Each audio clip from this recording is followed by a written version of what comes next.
We are back with more collecting fun and tips, and we're going to go through some more boxes of things that I've set aside. As I buy $25 boxes of pennies or the $100 boxes of nickels, they make great boxes to hold stuff in, make them manageable for shipping and moving and all the different things that we do. And so you'll see a lot of them as I go through things here. Because that's how I like to transport them. They come with the coins, they're free of charge, and that's a great way to do some business with your collecting. So here, already, this looks like a 1950D that I would have found in circulation of the nickels. This is the one, I believe, that I talked about in other videos. So 1950 Denver, it's the key date, the lowest mintage of all circulation strike nickels. Yep, this is the one. So 1950. On the obverse, and the Denver mint mark on the reverse. And it's a light mint mark, but it's there. So this might have been something that was in a coin book at one point and got put into circulation, or it survived circulation forever. And I just happen to be the lucky guy to find it. This is one of 3 that I've ever found I didn't have to buy. I bought most of them that I've ever had in my life. But this one, I found one in a slot machine and one other in rolls. That's it, my entire life that I found at the 1950D. So I've got one of those. Probably very good condition if you want to look at the value. I'm guessing $4 or $5, if that. But certainly, I'm glad I have it. Here we go. This is the 1979 it says 1981. So these are the 1981 Susan B. Anthony dollars that I talked about in the previous videos. So the Philadelphia, the Denver, and the San Francisco, it looks like there's 2 sets here. So the 81 mint set was produced in low quantities. The only way that you could get the dollar was through the mint set. They didn't offer them in any other form. They didn't put them in circulation. And over the years, they become very collectible. So each group here can be $11 to $15, depending on the condition of the coins. $3, $4, $5 a coin. Depending on the conditions. Some of them are real doggy, junky, chopped up, nasty in the mint sets. Some of them are really sharp design, well struck, nicely colored. If there's an air pocket for each one, and if they get some sort of a ding or a clip or something that lets the air in, you'll see some really cool looking toning or some really ugly toning. But here's 2 sets of the 1981 PDNS. Looks like it was probably for sale on eBay at one point, lot A, lot B. So that's what that is right there. Those are always fun to have and to find. It's another group of key dates, mint set only coins to go along with the $73 that we talked about in the last video, and the 1996 W dime.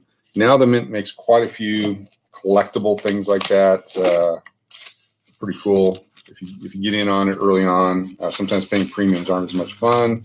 Let's see what we have here. This looks like more random mint set coins. These might be the 1971s. I would save 1971 quite a bit because of the nickels. I can see some mint tokens here. So this might be the 86s. Yep. So these are the 1986s from the set that we had earlier with the dime. These are the leftovers of that. Here's some 2005 satin finish Philadelphia mint. Both the ocean design reverse and the buffalo design. Those are satin finish, and these will probably be the Denver counterparts. Yep. So there's the P&D set of the buffalo and the ocean satin finish nickels from 2005. Here's a 1980 Susan B. Anthony Denver out of the 1980 mint set. They did release some of the 1980s into circulation, so it's not as scarce as the 81s. There's the Philadelphia. It's got a Philadelphia and Denver. And probably going to be the San Francisco in here somewhere in this group. 1971. So there's a 71 uncirculated nickel and dime and quarter. And those are really hard to find in circulation in good condition. There's another one. There's a third one for 1971 and a 4th one. So that was one I saved a lot. Here's the other. Is this 85 or 86? This is 1985. Nickel, penny, and dime. Both Philadelphia and Denver. And then this is a random 1971D nickel. Is there anything else in here? A few more coins. Just stuff and junk that I put off to the side. There's the S version of the Susan B. Anthony 1980 from the mint set. So I've got the PD and S. I got the full set there. and some more 1971s. Here's a real nice proof-like obverse with a nice shiny finish, 1971 nickel, and some more stuff and some random nickels here. What do we have? We have a 1976D, 1994P, and 1987P. So those will just go into the nickel box here. We'll use those for rolls at some point. Uh-oh. What do we got here? 2009 Denver. So it looks like I had a roll that is broken open that I've been setting aside out of circulation. Yep, all 2009 Denver nickels. The 2009D and the 2009P, definitely worth holding on to as you find them. Some other rolls that I put together. And we have some silver nickels in here too. I'll pull these out and show you what these are in a second. Let's see what else we have. Oh, it jumps right out. There's a San Francisco Proof 2006 nickel, but it was put in circulation. So I would have found this in a roll. You can see the mirror finishes, but it's all scratched up, called an impaired proof. It's got the frosty building and the dude on the front. For those of you who don't know who the dude is, that's Thomas Jefferson. Here's what a silver war nickel looks like when it comes out of a roll. This one has an S mint mark on the top of the Monticello building, Monticello, depending on how you pronounce it. And on the front here, it's a 1943. So 1943S silver American nickel from the war years, part of the war nickel set. There's 11 coins in the set. And again, like we talked about with the penny in a previous video and the nickels, they needed the original composition materials for the war effort. And so they used silver and manganese to make the nickels 42 through 45. There are a couple of varieties of the 42 out there. But for the most part, the silver. And here's a 44 Philadelphia. And then what's that? A 2009D. And then here's a real nice shape, 1983 Denver. Wow, that's in top condition. They are circulated.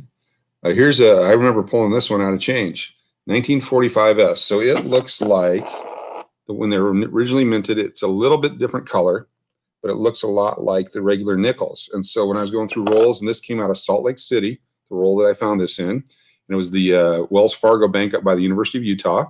I remember buying the box, and this is a 1945 S Mint, extremely fine, almost uncirculated silver war nickel.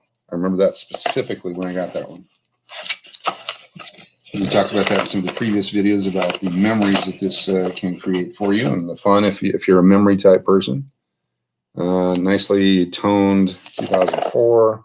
There's some more 2009s, quite a few of them. I think I almost probably had a roll here.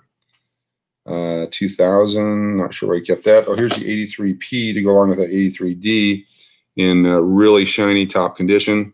Typically, if you find partners like that, the brother and the sister of a date, and they're high condition, they typically aren't found in circulation. Somebody either broke into a coin set, had to put it in the bank, or something happened to where they would have been liberated from their collection and put it into circulation.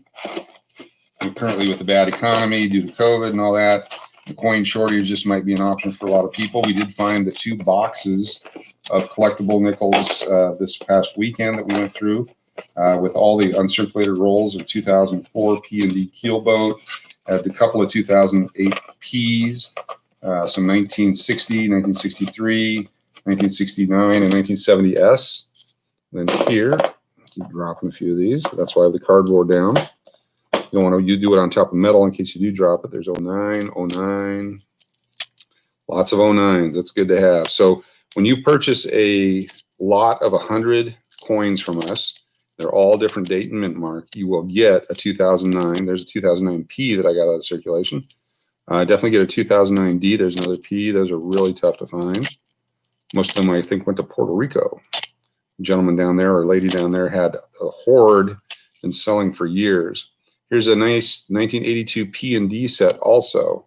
So we have the 82 P&D and the 83 P&D, very high condition, high grade, almost uncirculated level. So I'm going to put all the 2009Ds in first. And there's a couple of 2009 Philadelphias in there. Then I'm going to put in the 82 and 83 P&D. And I'm going to put in the 45S silver. I'm going to put in the 43 silver. And then these other 5 random coins that were here, or there's 6 because there's the proof one. I wonder if that was an entire, there's 2 extra. So that would have been a roll, and I don't see the roll cap on there, so that's probably why it fell over. So what I'm actually going to do is I'm going to put those into a paper roll. But before I do that, where'd my pen go so I can put the marking on it? I'm going to put on here, I need 2009, and then a big D. That way I will never put these directly into the bank until I have a chance to go through the roll and see what's actually in there. Put it all in there. 40 coins makes a roll. Goes in like that. Crimp down the far end. Put the rest in. My hands are just big enough that 40 nickels fits perfectly into it. I can get the 50 pennies in there. I can do the 50 dimes, quarters. I actually have to come up my hand a little bit. But certainly that's something we're going to set aside over here because that's a fantastic roll. Glad I got it. And that empties out that penny box. So we have a couple more little bags of some foreign stuff here that came out of that box earlier. Let's see what we got. Could be tokens, could be foreign money. In my life, I've traveled to a few foreign countries. I've been to Canada, Mexico, Haiti, China, Korea. Some people say Alaska is foreign. Here's a €1 that I found, 2002, and it doesn't have a specific country on it. So this would have been one of the original euros. I wonder if this is my original euro set. This is actually what this might be. Yep, 2002, 2002, €2, the 1 cents, and then the small minor coinage. So 2002 euros. Looks like a complete set. I'll have to go back and look. I know I bought one at one point because I wanted to see what they all look like. And so we'll put those right back in there. There's my 2002 euro set. I don't know what year they came out with the euro. I think it was 2002. Could have been 92. One of those years. Someone can tell me. If you know this stuff and I'm saying something incorrectly, please type in the information, share it with everyone. I'm going by memory, and as I get older here, sometimes my memory will skew details, and certainly don't mean to mislead anyone. So please look up all the information you can online, educate yourself. Here's some Mexican 1 pesos and the 50 centavos. These are just random stuff. These fit nicely into nickel rolls, and so sometimes they come out of the nickel rolls. There's 2005. There's 2015 on the 1 centavos, and the 50 centavos look like they're 2005 and 2004. One year, I did take a trip into Tijuana. We went souvenir shopping, and I was able to buy a bunch of coins. I always buy coins when I go to foreign countries, and I've got some really big 1981 coins that I got when I was down there. And in them, there's 2 varieties where there's the 8 is complete, and then there's a broken 8 variety where there's a gap in the 8. I believe the broken 8 variety is the scarcer of the 2, and I got a whole bunch of those that I've had for many, many years because I picked them up when I was down in Mexico that one time. All right, well, that's today's video. Here's another watch. There's absolutely no value to this one. This is Advanced Watch Company, Sherwood, Warren, Michigan. And I'm guessing that's a $4 or $5 item there. It's the LTD version, and it's still new in the packaging. It's not really a mint package. It is a new item. It says so right there on the tag, and it has all the paperwork and stuff. If this turns out to be the missing watch that completes the Smithsonian collection, please let me know. I'm not going to do anything with it in the meantime. I'll just put it over here with the rest of everything else. Thanks for tuning in. We'll see you next time. Many more collectibles to go through. Hope you're learning something from this. Again, if you know more than I do, please share the information. I've been doing this since 1976. My first few coins that I found were old nickels from the 50s and some change at a baseball park. Thought it was really interesting. Investigated, went down, talked to the guy at the coin shop downtown. They started giving me some information, training me, giving me plenty of time and patience for all the same simple questions that everybody asks when they first start out, and really gave me a great education and set me forward on my career and path when it comes to numismatics or other collectibles. So thanks to the gentleman up there at Alaska Rare Coins for that. And they do auctions twice a year also, if you want to check them out.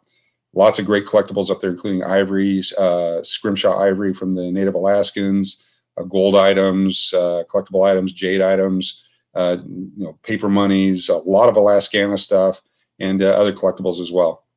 It's not an advertisement for them. I just really appreciate what they did for me and just thought I'd throw it out there and let you know about them. Anyway, that's it for this one. We'll see you next time. Steve from Alaska here, down in Arizona, where it's a lot warmer, and sharing off the collectible items. Thanks for tuning in.